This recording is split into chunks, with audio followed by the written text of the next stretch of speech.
Next है हमारा file path.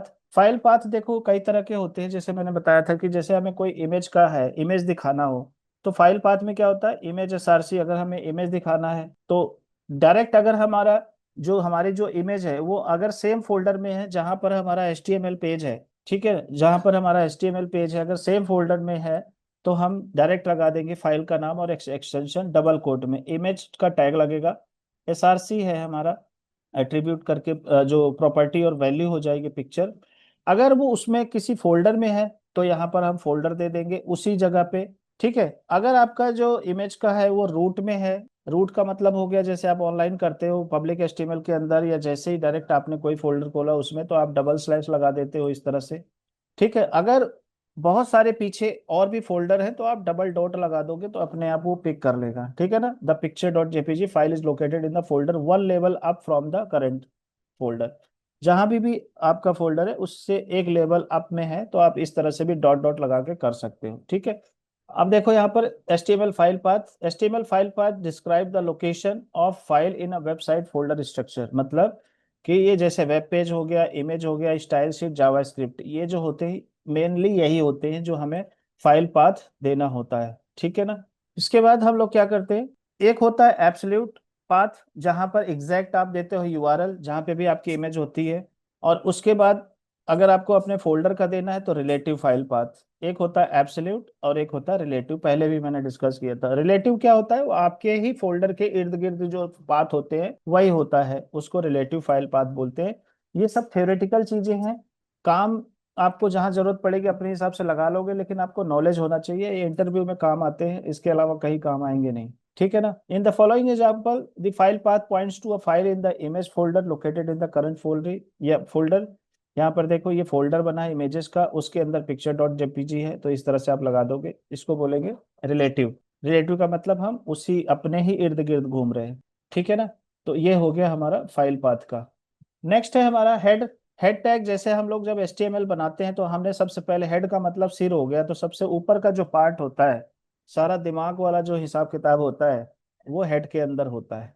ठीक है, तो जब आप HTML टैग लगाते हो तो उसके बाद हेड टैग आता है, फिर बॉडी टैग आता है, और हेड टैग के अंदर ही सारी चीजें आती हैं, मेन मेन चीजें, जैसे आपके फाइल पाथ हो गए, इनलाइन CSS हो गए, ये सारी कैसे करेंगे समझते हैं। द HTML हेड एलिमेंट इस container for Meta data, Meta data के लिए है। ठीक है, अगर आपको कोई पाथ देना है फाइल का उसके लिए है, टाइटल के लिए, टाइटल क्या करता है, आपका जो वेब पेज होता है जैसे HTML हेड एलिमेंट आ रहा है ये टाइटल के अंदर है। जब आप गूगल पे सर्च मारते हो, जैसे आपने यहाँ पे किया वेबसाइट डिजाइन कंपनी इन दिल्ली, तो आप देखो यहाँ पर दो चीजें नजर आती हैं, यूआरएल और डिस्क्रिप्शन। तो ये जो डिस्क्रिप्शन है ये मेटा डिस्क्रिप्शन है, और ये है मेटा टाइटल। ठीक है, तो इसलिए हम प्रमोशन के काम में आता है। ठीक है, यहाँ पर आ जाओ, देखो हेड के अंदर, टाइटल के अंदर हम सिंपल ऐसे कर देंगे तो यहाँ चेंज हो जाएगा, नहीं तो अनटाइटल लिखा आएगा। स्टाइल है, देखो आप हेड के अंदर style open tag, style tag close कर दो, और यहाँ पर आप अपने CSS वगैरह लिखना शुरू कर दोगे, तो ये आपका इनलाइन CSS होगा। लिंक लगाना है, तो आपको जब अगर लिंक लगाना है कोई भी फाइल का तो हम लिंक का एलिमेंट यूज करते हैं, टैग यूज करते हैं, और उसके अंदर हमारी जो प्रॉपर्टी एंड वैल्यू होता है REL करके रिलेशन स्टाइल शीट। अगर हमें जावास्क्रिप्ट लगाना है तो यहाँ JS हो जाएगा। ठीक है ना, इस तरह से। और जैसे देखो आप इमेज वगैरह लगाते हो तो यहाँ पर लिंक की जगह इमेज आ जाता है। ठीक, अगर आप इसको थोड़ा सा डिटेल में जानने की कोशिश करोगे, देखो यहाँ पर ये, ठीक है, तो यहाँ पर क्या है, एक्सटर्नल CSS लगाई गई है link, REL equal to style sheet, यहाँ पर स्टाइल शीट, और स्टाइल शीट का जो फाइल एक्सटेंशन होता है .css होता है, तो ये एक्सटर्नल CSS है जो मैंने पहले अभी आपको बताया था। फिर उसके बाद आता है meta. Meta element is typically use to specify the character set. Character set का मतलब क्या होता है कि ये आपको समझ नहीं आएगा, जो कंप्यूटर साइंस के स्टूडेंट होते हैं उनको समझ में ज्यादा आता है, जिसने BCA वगैरह किया है। तो जब आपको हिंदी में टाइप करना हो, उर्दू में टाइप करना हो, इंग्लिश में करना हो, हर तरह के कैरेक्टर्स को जो सपोर्ट करता है उसको बोलते हैं UTF-8। ठीक है, अब ये मत पूछना UTF-8 क्या होता है, गूगल पे जाके उसको सर्च मार लेना। ठीक है, उसके बाद आता है मेटा कीवर्ड, ये एलिमिनेट हो गया। अब गूगल SEO इसको फॉलो नहीं करता तो आप भी मत फॉलो करो, ये SEO के काम आता था बट इसको कोई तवज्जो देता नहीं, एलिमिनेट हो गया ये। डिस्क्रिप्शन है, ये डिस्क्रिप्शन जब हम मेटा नेम टाइटल लगा के मेटा नेम डिस्क्रिप्शन कर देते हैं और कंटेंट में जो भी लिखेंगे वो यहाँ दिखाई देगा। ये क्या होता है, ये गूगल को बताता है कि भैया जो टाइटल है उस टाइटल के थोड़ा सा डिटेल व्यू होता है मेटा डिस्क्रिप्शन में, और उसके बाद उस पेज की सारी इंफॉर्मेशन होती है उस पेज के अंदर। तो बाहर से जैसे एक ट्रायल होता है ना, डेमो देखते हो आप, तो वही चीज है ये।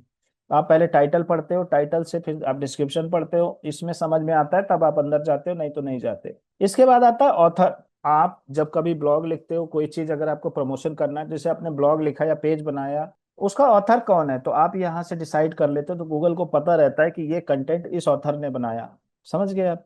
कल को आपको किसी को रेस्पेक्ट देना है, तवज्जो देना है, आपकी वेबसाइट पे कोई और कंटेंट लिखता है, तो आप यहाँ से ऑथर डिसाइड कर सकते हैं, नेम ऑथर। ठीक है, ये सब एसईओ का पार्ट है, but you must be knowing. उसके बाद आता है HTTP इक्वी रिफ्रेश कंटेंट 30। मतलब क्या है, हर 30 सेकंड में कंटेंट रिफ्रेश। आपने देखा होगा, टाइम्स ऑफ इंडिया खोल लो या कोई भी वेबसाइट खोल लो, जब आप, खास तौर पे जब आप इलेक्शन के न्यूज़ देखते हो या आप क्रिकेट के न्यूज़ देखते हो, तो हर थोड़े थोड़ी देर में रिफ्रेश होता रहता है ऑटोमेटिक पेज। तो वो यही चीज है, जितने सेकंड का ड्यूरेशन लगेगा उतने सेकंड में चेंज होता रहेगा, और आपको लगेगा ओ माय गॉड, लाइव सारा काम हो रहा है। ठीक है। Setting the view point two make your website look good on all devices. जब आप रेस्पॉन्सिव वेबसाइट बनाते हो ना, तो आपको ये चीज जरूर रखना पड़ता है, जब बिना बूट स्ट्रैप के। अगर आप ये व्यू पोर्ट नहीं लगाओगे, width device, width equal to device minus width initial minus scale, ये टैग नहीं लगाओगे, तो आपकी वेबसाइट रेस्पॉन्सिव बन नहीं सकती है। तो ये बहुत ही इंपॉर्टेंट चीजें हैं हेड टैग की। सबसे ज्यादा इंपॉर्टेंट तो ये है। ये टाइटल और डिस्क्रिप्शन, ये तो सब जो है आपको एसईओ वालों का काम है, वो खुद ही बता देंगे। तो देखो, ये बेसिक सी चीज है, charset, description, keyword, author. Author छोड़ दो, कीवर्ड छोड़ दो, ऑथर तो जरूरी होता है।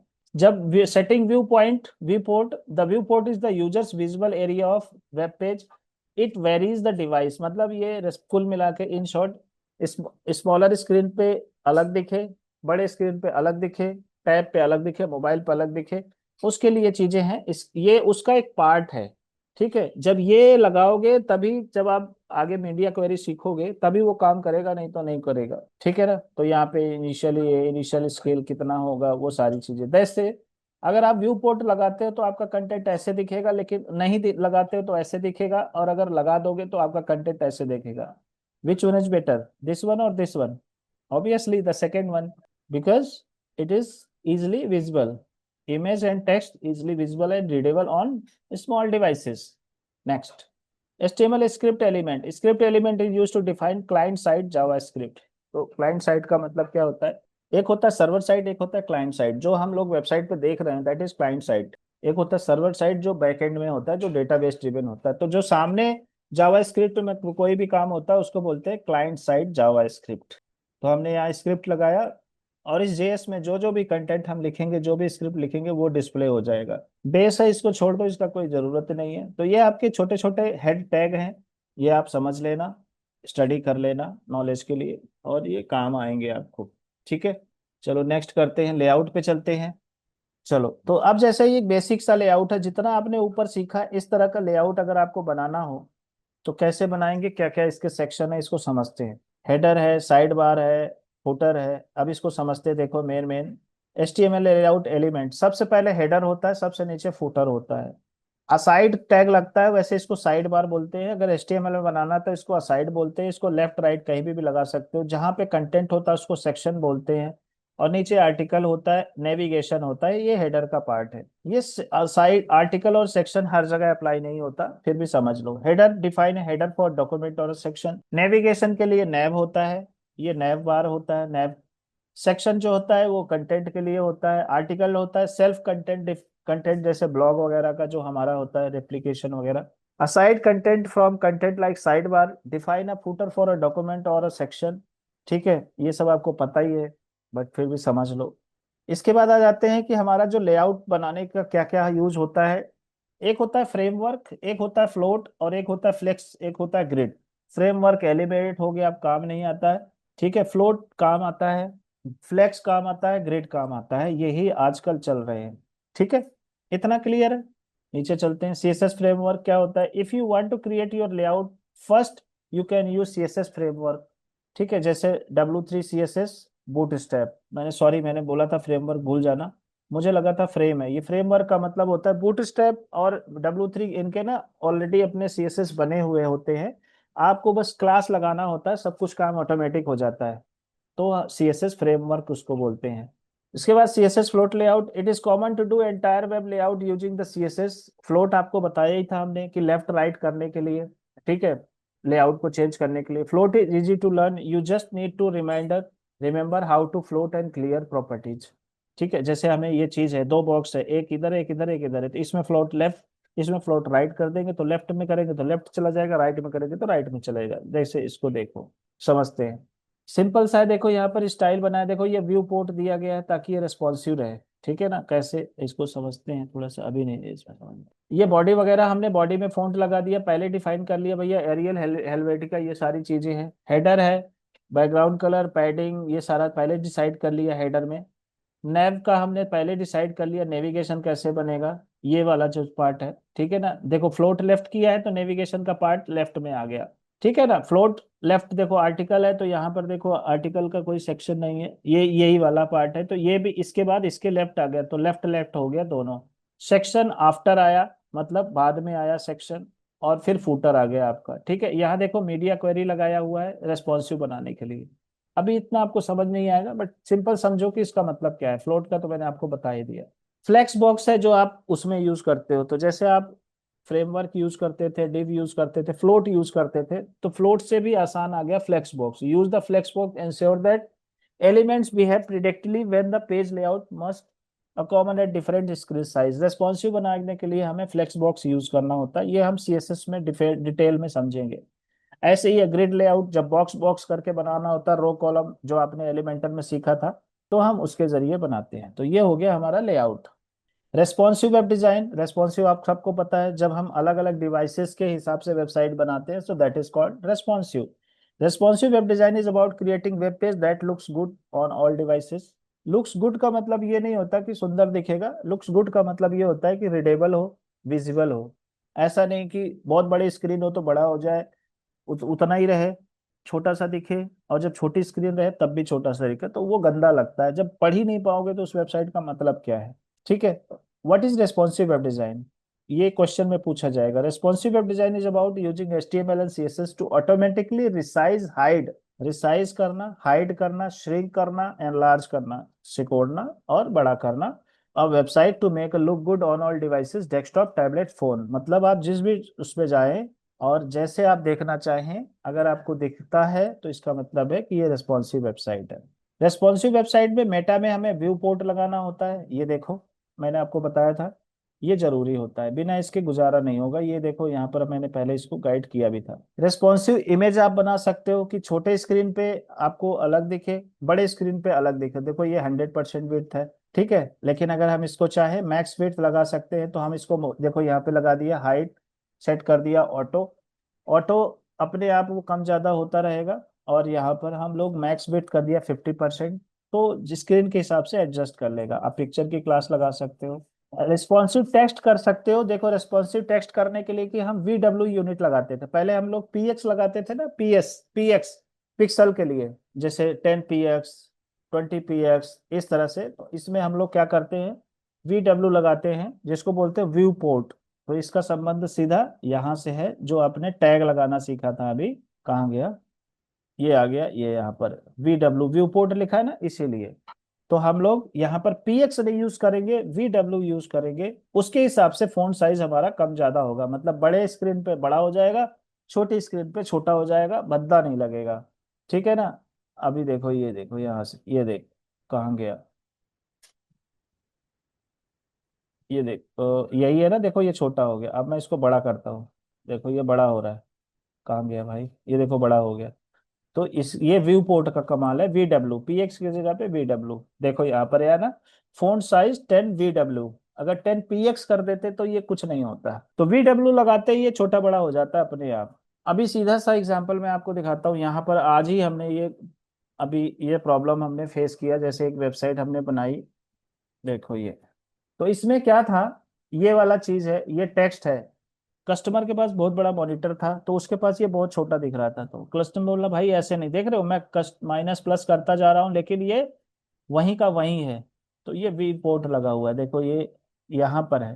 पहली स्क्रीन आपकी जो होगी बाय डिफॉल्ट यही रहेगी, ये सब सीएसएस का कमाल है। वेबसाइट तो वर्डप्रेस में बनी है, लेकिन वर्डप्रेस में इतनी सारी चीजें आप नहीं कर पाओगे अगर कस्टमर की इस तरह की डिमांड आ गई तो। इसीलिए बेस आना बहुत जरूरी है। लेकिन जो नॉर्मल काम होता है, लोग थीम बेस्ड काम करते हैं, जिनको सिर्फ नाम के लिए वेबसाइट चाहिए, या जिनको पैसा इन्वेस्ट नहीं करना है ज्यादा, सिर्फ यार बिजनेस स्टार्ट किया तुरंत चाहिए, तो उनके लिए HTML CSS वगैरह जरूरी नहीं होता है। ठीक है, तो वो किसी से करवा लेते हैं। अब हर चीज तो हर कम नहीं कर पाएगा ना बंदा। HTML डेवलपर बहुत बड़ा मास्टर होगा तब भी वो फंस जाएगा, वो उसको भी आगे हेल्प लेना पड़ता है। अब जैसे डॉक्टर है, हर केस थोड़ी ना सॉल्व कर पाता है। एडवोकेट है, हर केस थोड़ी ना सॉल्व कर पाता है। तो ऐसे ऐसे केस फंस जाते हैं। जज होते हैं, वो भी अपने सीनियर की हेल्प लेते हैं। तो आप कभी भी ये मत सोचना कि यू आर 100% परफेक्ट। नो, कभी नहीं होगा। मेरे से अच्छा भी बहुत सिखाने वाले लोग हैं, और मेरे से बेकार भी लोग सिखाने वाले लोग हैं।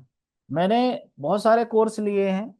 कई बार ऐसा हुआ कि मैंने 4 4 महीने का कोर्स किया तो जाके एक चीज मिला, बाकी सब मुझे पहले से ही आता था। 4 महीने का कोर्स पूरा कंप्लीट कर दिया, तब जाके पता लगा एक चीज नहीं। तो ऐसा होता है। ठीक है। और ऐसा नहीं कि वो बंदा खराब सिखा रहा था। अब मुझे पहले से आता था तो उसमें उसका क्या कसूर। लेकिन मुझे आता था तो, लेकिन वो तरीका मुझे समझ नहीं आता था कि यार ये बंदा सही तरीके से नहीं सिखा रहा है, या तो इसको आता नहीं, या ये फटाफट बस कोर्स कंप्लीट करवाना चाह रहा है। लेकिन वहीं से और भी लोग सीखे, और वो भी नौकरी कर रहे हैं, वो भी पैसा कमा रहे हैं। तो इसका मतलब थोड़ी वो खराब कमा कर रहे हैं। तो हर आदमी के लिए अपनी जगह ऑलरेडी भगवान ने दिया हुआ है, सबके लिए। अब मीडिया क्वेरी की बात करते हैं। जैसे रेस्पॉन्सिव वेबसाइट बनाना है तो मीडिया क्वेरी क्या करता है, जैसे बूट स्टैप आ गया, अब फ्लेक्स आ गया।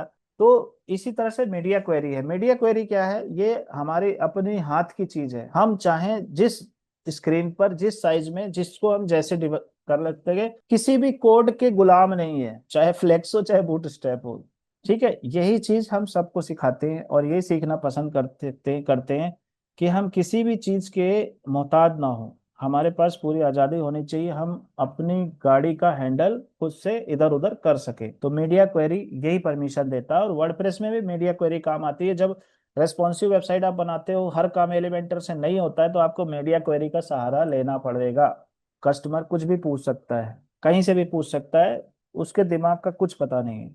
तो आप इस तरह से क्वेरी लगाओगे। जैसे ये तो क्लास है, यहाँ पे देखो लेफ्ट राइट ये कर दिया, फ्लोट लेफ्ट कर दिया, तो ये बॉक्स इधर आ गया। मेन है ये वाला, ये भी फ्लोट लेफ्ट है 60%। और देखो यहाँ मीडिया क्वेरी लगाया है, मीडिया टैग लगा के, screen and max width size 880। अगर 800 तक विड्थ है तो ये विड्थ 100% हो जाएगी, इसकी 100% हो जाएगी। नहीं तो ये कंडीशन लग जाएगा। अगर छोटी स्क्रीन है मान लो, तो ये विड्थ 50% हो जाएगा।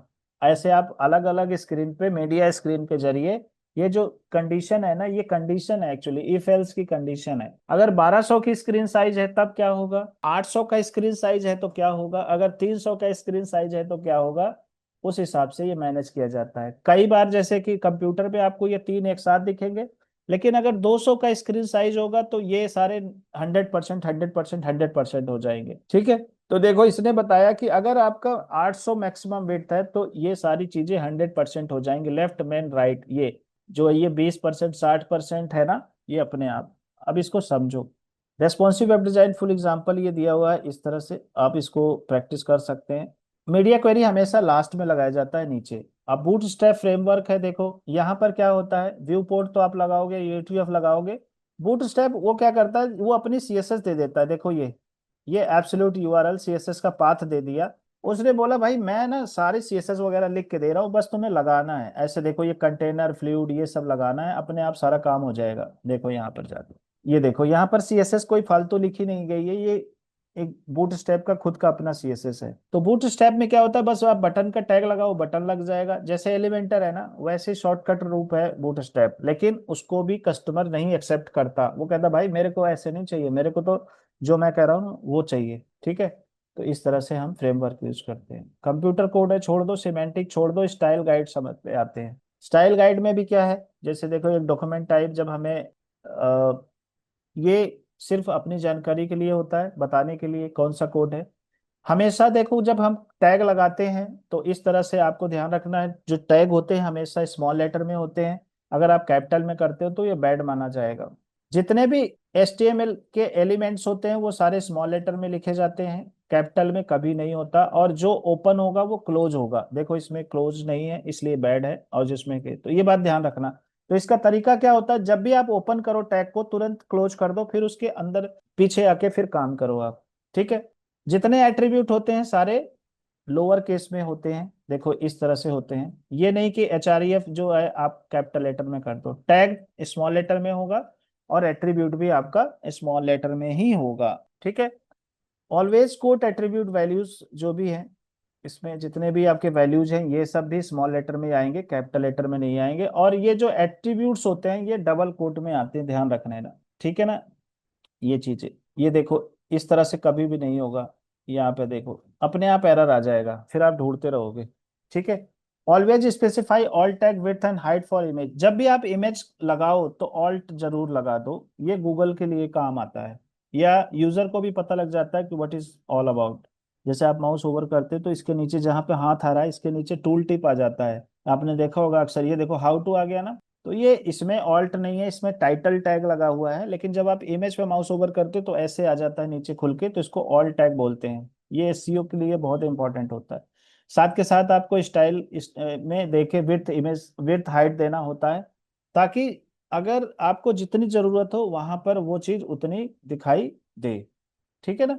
इसके बाद आ जाओ, ये देखो ये सबसे बैड प्रैक्टिस होता है, अच्छी प्रैक्टिस ये होती है स्पेस, जो स्पेसेस एंड इक्वल साइंस होते हैं वो उसका ध्यान देना होता है। ये नहीं कि इक्वल साइन के इर्द अगल बगल में कभी भी फालतू का स्पेस नहीं आएगा, सिंपल उसमें लिखा जाएगा। ठीक है। देखो इस तरह से स्पेस दोगे तो गलत काम नहीं करेगा, कभी काम करेगा कभी नहीं करेगा। अवॉइड लॉन्ग कोड, कभी भी लॉन्ग कोड नहीं बनाना, छोटे छोटे पार्ट में करना है। ठीक है ना। ब्लैंक लाइन एंड इंडेशन, देखो इस तरह से है, आप इसको प्रॉपर ऐसे स्पेस वगैरह देके थोड़ा सा करोगे तो समझ में आएगा। देखो इस तरह से गंदा लग रहा है, ये अच्छा लग रहा है, तो जब भी आपका एक टैग कंप्लीट होता है एक एंटर मारो, फिर दूसरा सेक्शन शुरू करो। तो इस तरह से इंडेंटेशन, इंडेंटेशन मतलब जैसे TR यहाँ से शुरू हुआ है तो उसके अंदर का पार्ट TH है या TD है, देखो इस तरह से टैब, देखो टैब के अंदर TR, TR के अंदर TH, इस तरह से टैब मार के करो। ये नहीं कि एक लगातार आप करते जा रहे हो। Never skip title element, page में टाइटल एलिमेंट होना बहुत जरूरी होता है। HTML के बॉडी में लगाना जरूरी होता है। डॉक टाइप आपने लगाया, हेड लगाया, बहुत इंपॉर्टेंट है। ठीक है ना। बॉडी लिखना बहुत जरूरी है। हेड के बाद डायरेक्ट, हेड के बाद तुरंत आपको बॉडी ओपन करना है, क्लोज करना है, फिर उसके बाद हेड आपने HTML लगाया वो बहुत जरूरी है। ठीक है ना। देखो हेड टैग, हेड टैग कभी भी नहीं हटाना है, उसको जरूर रखना है। ये सारी चीजें आपको एक एक्सपीरियंस और प्रोफेशनल वेब डिजाइनर बनने में मदद करती हैं। UTF बहुत जरूरी है। कल को आपको अरेबिक में वेबसाइट बनाना है, हिंदी में बनाना है, तो UTF-8 होना बहुत जरूरी है। ठीक है ना। लैंग्वेज ये आपको जरूर देना है, आप ये SEO के काम आएगा कि आपकी जो वेबसाइट है वो किस कंट्री के कंपेटेबल है, और कौन से इंग्लिश, UK के इंग्लिश यूज कर रहे हो या US के इंग्लिश यूज कर रहे हो। तो ये सब चीजें आपको यहीं से सिग्नल जाता है गूगल को, और उस हिसाब से वो फिल्टर करता है। ठीक है ना। कैर सेट आपको जरूर लगाना है, मेटा कैर सेट।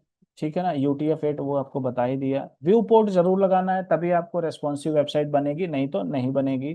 कमेंट टैग आपको ये पहले भी बताया था, less than, greater than, bracket open bracket close और एक्सक्लेमेशन मार्क, डबल डैश करोगे तो आप कमेंट कर सकते हो। कमेंट करना बहुत जरूरी होता है। जब आप टीम के साथ काम करते हो, एक प्रोजेक्ट पे 10 20 50 लोग काम करते हैं, तो टैग करना जरूरी होता है, क्योंकि आज आप उस सेक्शन पे काम कर रहे हो, कल को आपका टीम लीडर बोला यहाँ नहीं भैया इस वाले सेक्शन में काम करो, तो कमेंट होना जरूरी है ताकि उसको समझ में आए कि आप एग्जैक्टली क्या कर रहे हो। स्टाइल शीट आपको यूज करना, ये आपको बता ही दिया था। ठीक है। ये सारी चीजें छोड़ दो। ये तरीका होता है स्टाइल लिखने का, चाहे आप यहाँ पे क्लास दे दो, चाहे बॉडी का नाम दे दो, कुछ भी दे दो, इस तरह से आप करते हो। ठीक है।